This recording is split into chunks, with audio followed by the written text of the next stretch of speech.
अगर आपको realistic drawing सच में सीखना है तो इस वीडियो को आप फुल देखना, अगर नहीं सीखना है तो आप अभी भी इस वीडियो को छोड़ के जा सकते हो। Hello guys, welcome back to my channel. तो आज का जो वीडियो है यहाँ पर मैं आपको सिखाने वाला हूँ, एकदम फुल डेमोन्स्ट्रेट करने वाला हूँ किस तरह से हम एक रियलिस्टिक ड्राइंग कर सकते हैं। जो ये वीडियो है यहाँ पर मैं आपको किस तरह से शेडिंग करते हैं, किस तरह से आई बनाते हैं, किस तरह से नोज बनाते हैं, हेयर किस तरह से बनाते हैं, सब कुछ मैं यहाँ पर फुल स्टेप बाय स्टेप सिखाने वाला हूँ। तो वीडियो थोड़ा सा लंबा होने वाला है, तो वीडियो को आप फुल देखना तभी आप सीख पाओगे। अगर स्किप करके देखोगे तो अच्छे से नहीं सीख पाओगे। यहाँ पर मैं श्रद्धा कपूर को ड्रॉ करने वाला हूँ। ऑलरेडी एक वीडियो बना चुका हूँ, वहां पर मैं आउटलाइन किस तरह से बनाते हैं वो आपको सिखाया था। नहीं देखा है कोई बात नहीं, लिंक डिस्क्रिप्शन पे है, वहां पे जाके आप एक बार देख लेना। यहाँ पर मैं शेड करूंगा, फुल रियलिस्टिक बनाने की कोशिश करूंगा और आपको फुल डेमोन्स्ट्रेट करूंगा किस तरह से करते हैं। अगर आपको सीखना है तो वीडियो को फुल देखना, अगर नहीं देखना है, मैं फिर से बोलता हूँ, अगर नहीं देखना है तो आप अभी भी वीडियो स्किप करके आप जा सकते हो। सीखना है तो चलिए वीडियो को हम शुरू करते हैं। और एक छोटा सा रिक्वेस्ट करता हूँ, वीडियो स्टार्ट करने से पहले बार आए तो प्लीज सब्सक्राइब कर दीजिएगा और अपने दोस्तों के साथ भी शेयर कीजिएगा। तो चलिए आज का वीडियो शुरू करते हैं।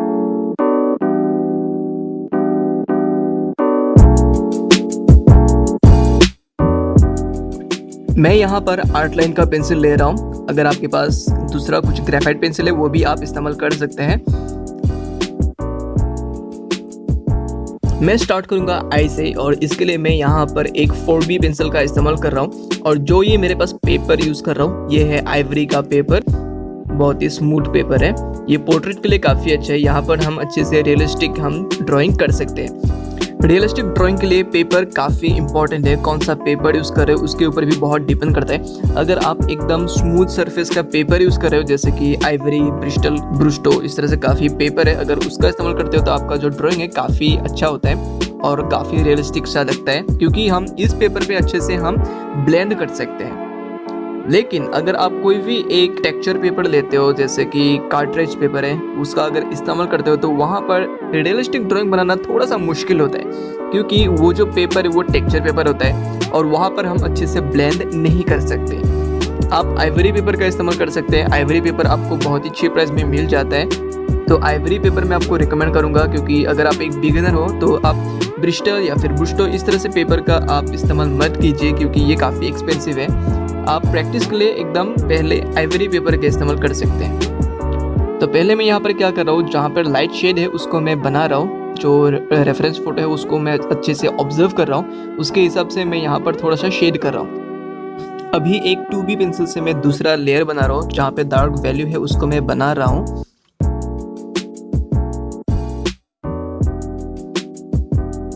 और ब्लेंडिंग के लिए मैं यहाँ पर एक मेकअप ब्रश का इस्तेमाल करूँगा। अगर आपके पास मेकअप ब्रश नहीं है तो कोई बात नहीं, कोई भी एक ब्रश का इस्तेमाल कर सकते हैं, या फिर ब्लेंडिंग स्टम्प का यूज़ कर सकते हैं, या फिर टिश्यू पेपर का भी इस्तेमाल कर सकते हैं। और एक कोई भी डार्क पेंसिल से जो आई लैशेज है उसको आप बना सकते हैं। बस इसी तरह से हम जो पहला आई है इस तरह से हम कंप्लीट करेंगे।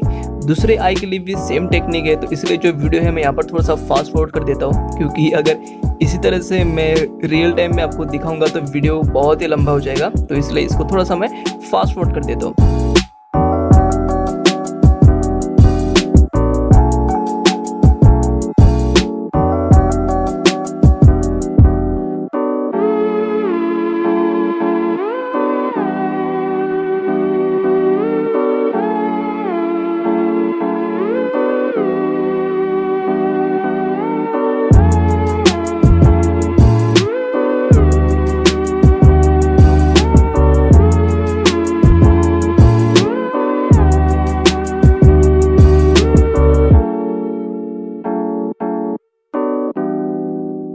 दोनों आंख हमारा कंप्लीट हो चुका है। उसके बाद हम बनाएंगे यहाँ पर आईब्रोज। आईब्रोज के लिए कोई भी एक डार्क पेंसिल का आप इस्तेमाल कर सकते हैं। मैं यहाँ पर एक 8B पेंसिल का इस्तेमाल करूंगा। आईब्रोज को हम अच्छे से देखेंगे, जिस डायरेक्शन पे है उस डायरेक्शन पे हम छोटा छोटा करके हम इस तरह से बनाएंगे और थोड़ा सा हम ब्लेंड करेंगे। बस इसी तरह से हम दोनों आईब्रोज कंप्लीट करेंगे। आईब्रोज इतना टफ नहीं है, जिस डायरेक्शन पे है उस डायरेक्शन पे आपको छोटा छोटा इस तरह से लाइन खींचना है।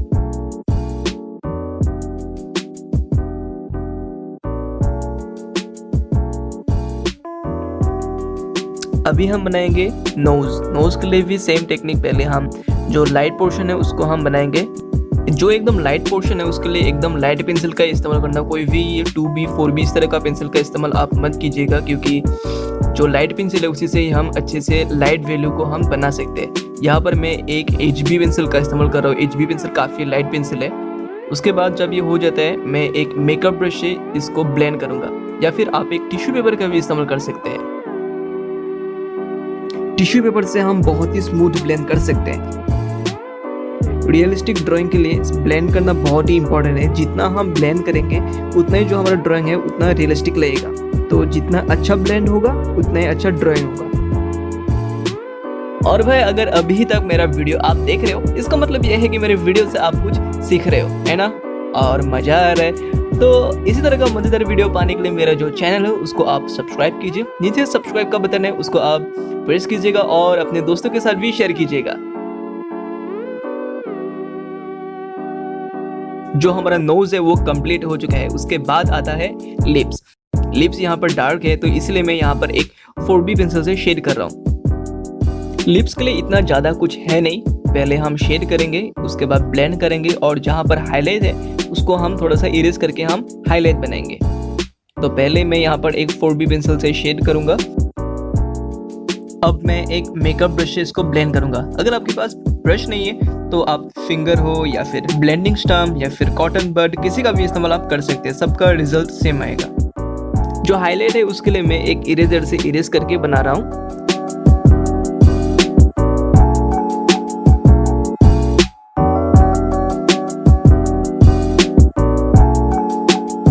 अब आता है सबसे डिफिकल्ट शेडिंग पार्ट, वो है स्किन। स्किन जो है एकदम स्मूथ होता है तो इसलिए हमको यहाँ पर एकदम टाइम लगा के अच्छे से स्मूथ करके हमको शेड करना पड़ेगा। अगर थोड़ा सा भी यहाँ पर धब्बा रह जाता है तो पूरा जो ड्राइंग है वो डैमेज हो जाएगा। मैं यहाँ पर एकदम हल्के हाथों से टाइम लगा कर एक HB पेंसिल से शेड कर रहा हूँ। यहाँ पर आप देख सकते हैं इतना मैं हल्का करके शेड कर रहा हूँ, ज़्यादा डार्क भी मैं यहाँ पर नहीं कर रहा हूँ। जितना हो सके उतना आप पेंसिल को ऊपर से पकड़कर आप शेड कीजिए। जब हो जाता है उसके बाद मैं इसको ब्लेंड करूंगा। ब्लेंडिंग के लिए आप हमेशा एक ब्रश नहीं तो टिश्यू पेपर का इस्तेमाल करना।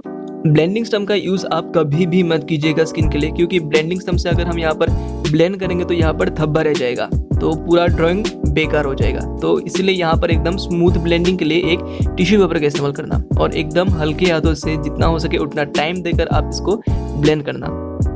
जल्दबाजी बिल्कुल नहीं करना, क्योंकि जल्दबाजी का काम होता है शैतानों का। तो हम तो शैतान है नहीं, हम तो आर्टिस्ट है। तो इसलिए जितना हो सके उतना टाइम देकर हल्के हाथों से जितना हो सके उतना आप स्मूथ करके ब्लेंड करना। मैं इसलिए इसको इतना बोल रहा हूँ क्योंकि ये स्किन पोर्शन है जो कि एकदम मेन पोर्शन है। अगर एक भी धब्बा यहाँ पर रह जाता है तो पूरा ड्राइंग बेकार हो जाएगा।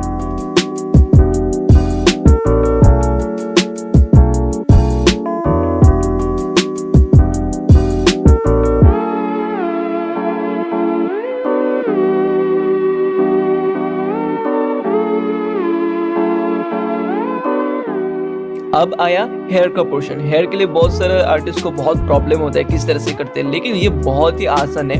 कोई भी एक खाली पेन लीजिए आप, और या फिर कुछ भी आप लीजिए जो कि पॉइंटेड हो। उसके बाद हेयर की डायरेक्शन पे इस तरह से हम हेयर बनाएंगे। इस तरह से हम क्यों कर रहे हैं थोड़ी देर बाद आपको पता चल जाएगा। जितना हो सके उतना आप इस तरह से हेयर के डायरेक्शन पे आप हेयर बनाते जाइए। जब ये हो जाता है उसके बाद कोई भी एक डार्क पेंसिल का आप इस्तेमाल कर सकते हैं। अभी आपको पता चल जाएगी कि मैंने क्यों ये पेन से पहले किया था। ये देखिए, जहाँ जहाँ पर हमने पेन से पहले बना लिया था उसके अंदर ग्रेफाइट नहीं जा रहा है। उसकी वजह से हेयर बनाना हमारा बहुत आसान हो जाता है। पहला लेयर कंप्लीट हो जाता है, उसके बाद हम इसको स्मज करेंगे। जब स्मज भी हो जाता है उसके बाद फिर से हम एक डार्क पेंसिल लेके दूसरा लेयर हम बनाएंगे। यहाँ पर मैं एक 6B पेंसिल ले रहा हूँ। इसी तरह से हम लेयर हम करते जाएंगे। पहला लेयर करेंगे, उसके बाद इसको स्मज करेंगे, दूसरा लेयर करेंगे, उसको भी हम स्मज करेंगे। जब तक हम एक डार्क वैल्यू को हम आउट नहीं कर लेते तब तक हम इसी तरह का हम लेयर बनाते जाएंगे।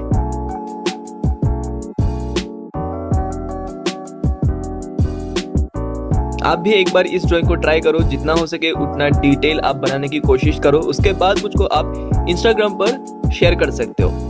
कैसा होगा मैं वहां पर आपको बोलूंगा। जितना हो सके उतना आप प्रैक्टिस करो। जितना प्रैक्टिस आप करोगे उतने आपका ड्राइंग इंप्रूव होगा उतना ही अच्छा होगा। तो प्रैक्टिस आप हमेशा किया करो। इस ड्राइंग को आप थोड़ा सा टाइम दो, टाइम लेकर आप इस ड्राइंग को करो, अच्छे से करो। उसके बाद मुझको इंस्टाग्राम पर शेयर करो और इंस्टाग्राम लिंक नीचे डिस्क्रिप्शन पे है, वहाँ पे जाके आप मुझको फॉलो कर लेना।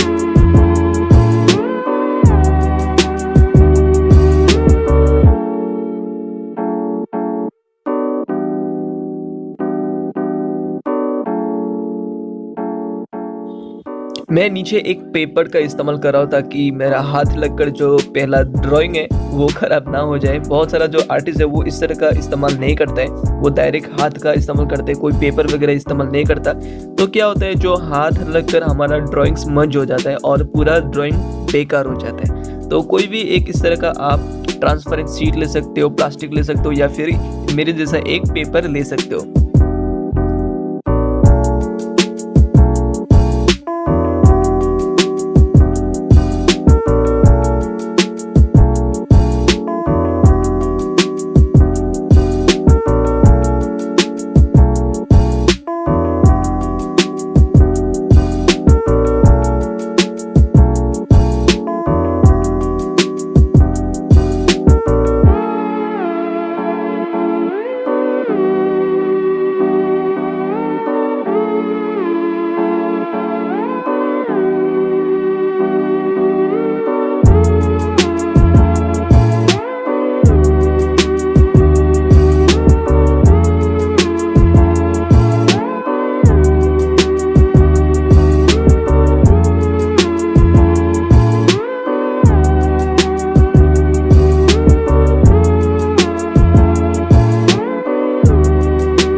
यहाँ पर हमारा फुल पोर्ट्रेट कंप्लीट हो चुका है। अब मैं यहाँ पर थोड़ा सा बैकग्राउंड बनाऊंगा। बैकग्राउंड बनाने से क्या होता है, जो हमारा फोकस है, मतलब बैकग्राउंड और फोरग्राउंड हमारा फोकस पे आता है। जो पोर्ट्रेट हम बनाते हैं वो फोकस पे रहता है, तो इसलिए आप बैकग्राउंड बनाए। बहुत सारा जो आर्टिस्ट है वो बैकग्राउंड नहीं बनाते हैं। यहाँ पर मैं बैकग्राउंड के लिए क्या कर रहा हूँ, एक ब्लर इफेक्ट कर रहा हूँ। तो उसके लिए जो हेयर हमने पहले बनाए थे वहाँ पर मैंने एक टिश्यू पेपर से थोड़ा सा स्मज किया है ताकि टिश्यू पेपर पे वो ग्रेफाइट लग कर आए। उसके बाद उसी ग्रेफाइट से मैं थोड़ा सा बैकग्राउंड पर स्मज करूंगा, ये देख सकते हैं आप। इसी तरह से मैं जितना हो सके उतना एक ब्लर बैकग्राउंड बनाने की कोशिश करूंगा। आप भी ट्राई कीजिए इसी तरह का बैकग्राउंड बनाने के लिए। और बस इसी तरह से आप बहुत ही कम समय में एक रियलिस्टिक ड्राइंग कर सकते हैं। अगर आप ये ड्राइंग करोगे तो प्लीज मुझको इंस्टाग्राम पर शेयर करना मत भूलिएगा। मेरा इंस्टाग्राम लिंक डिस्क्रिप्शन पे है, वहाँ पे जाके आप मुझको फॉलो कर सकते हैं। तो थोड़ा सा नीचे में यहाँ पर डिटेल में कर दूंगा, जितना हो सके आप डिटेल करना आप ट्राई कीजिएगा। और ऑब्जर्वेशन आपको करना पड़ेगा। जब भी आप एक ड्राइंग बनाओगे, जितना ऑब्जर्व करोगे उतना ही आपका ड्राइंग रियलिस्टिक होगा। तो ऑब्जर्वेशन आप क्या कीजिए, और जो बाकी जो आपको है मैं आपको यहाँ पर दिखा चुका हूँ किस तरह से करते हैं, उसको आप फॉलो कीजिए। जिस तरह से मैंने यहाँ पर जो आपको एक्सप्लेन किया है उसको आप अच्छे से समझकर आप अपने ड्राइंग पर अप्लाई कीजिए। आपको भी इसी तरह का एक ड्राइंग मिल जाएगा। तो बस आज के इस वीडियो के लिए इतना ही। थैंक यू सो मच इतना टाइम देने के लिए, मेरे वीडियो देखने के लिए। अगर वीडियो पसंद आ रहे हैं तो प्लीज़ सब्सक्राइब कर दीजिएगा और अपने दोस्तों के साथ भी शेयर कीजिएगा।